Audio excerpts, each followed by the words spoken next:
Hi Paddy, thanks so much for spending some time with us today. I guess there's a question I want to go with at the top, which is just, can you tell us what MRA is?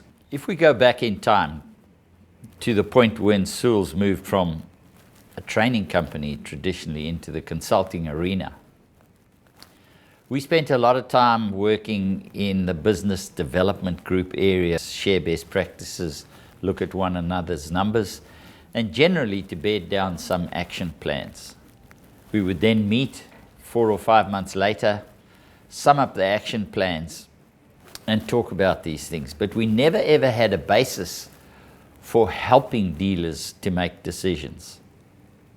Over time, we got into getting the numbers more structured through ESOS, and ultimately we ended up with MRA as the device for helping dealers to make the right decisions. So the M, the R, and the A have specific relevance, and this means that dealers are able to look at each key element of their business and make good decisions, and better than that, to measure the impact of those decisions. So to me, MRA is the device, the tool, if you like, for measuring the impact of decision making.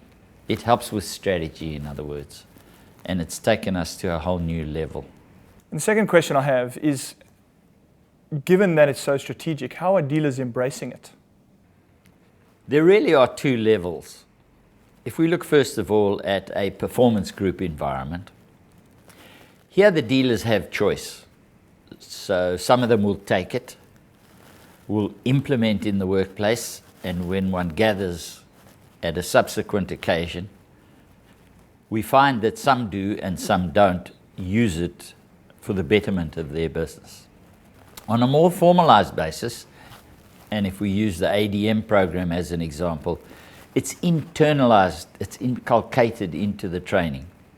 It's necessary that the dealers should take MRA back and to implement it in the form of a business improvement plan. And so the success rate per delegate, per participant, is much higher in the formalized environment than the informal environment, because in the informal environment, it varies from dealer to dealer because it has to do with intellect and the will to actually go away and execute a series of decisions that will improve the business. But when it comes to business improvement plans, when they have no option, they really do get hooked into the learning. And as they work through their research, the analysis of their business, they suddenly find that MRA is the central part of what they need to get a hold of in order to run a better business. So, yeah, it varies in terms of which dealers embrace and which dealers don't. But in those instances where it's been used, almost without exception, business improvements have been easier to achieve. Can you give us a specific example of how dealers are using it in their business? The essence of really getting it comes when the rules that surround the MRA are actually applied. Those rules are quite simple. Gross profit, the singularly most important element within a dealership, needs to exceed revenue on a period-to-period basis, and expenses, any growth in expenses needs to be less than. Those rules are simple, and when applied, the multiplier effect kicks in. And it's that multiplier effect that brings encouragement on the part of the dealers to go to the next level. Because it means quite simply that if I can tweak just a little bit of gross over sales or revenue, and if I can tweak just a little bit of gross over expenses period on period, the effect is amazing.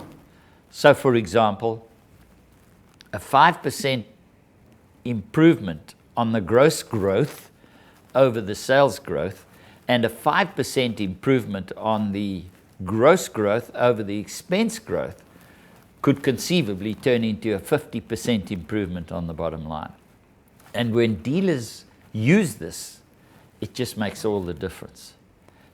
When one explains the theory of this, yes, they look at it and they nod and they say that's interesting. But when applied, it just brings about this amazing transition of realizing that there is a method, which MRA is, that I can now use in the simplest way in order to take my business from one level to the next. MRA is obviously an acronym. Could you explain to us what that acronym stands for? I think the challenge has always been that dealers are not that financially orientated.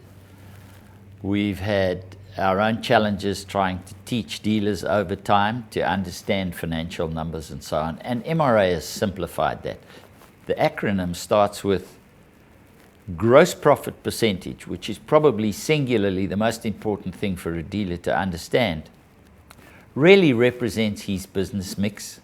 It gets into the mix per department, new vehicles, used vehicles, service department. Each of them has a different aspect, a different approach to looking at the mix in that particular business unit. So the M, quite simply, is something that a dealer then suddenly opens his eyes, brightens up and says, I know exactly what you're talking about. The R part of the acronym relates to the expense structure within a department or the dealership per se, relative to the gross profit that's being developed. And the A is about the activity or the velocity within the business. If you look then at the three key drivers, the mix, what the dealer is retaining, and what kind of activity or energy exists in the business, it simplifies it enormously.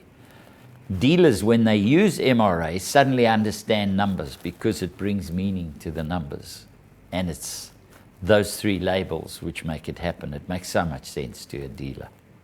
What sort of impact has it made to the Sewells business? Sewells has always been seen in the light of being an elegant provider within the industry.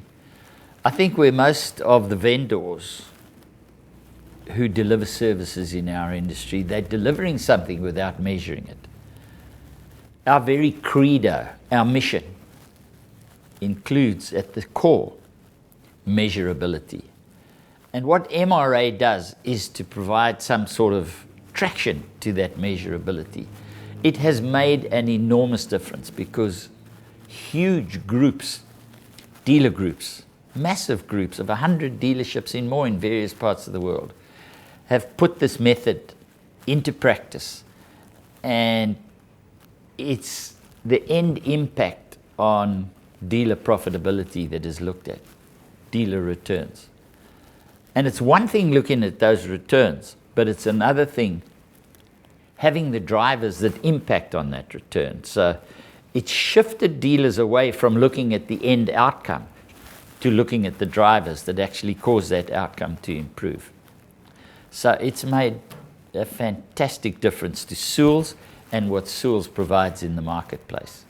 Because beyond being merely an elegant provider, we are an effective business enhancement company in a really measurable way.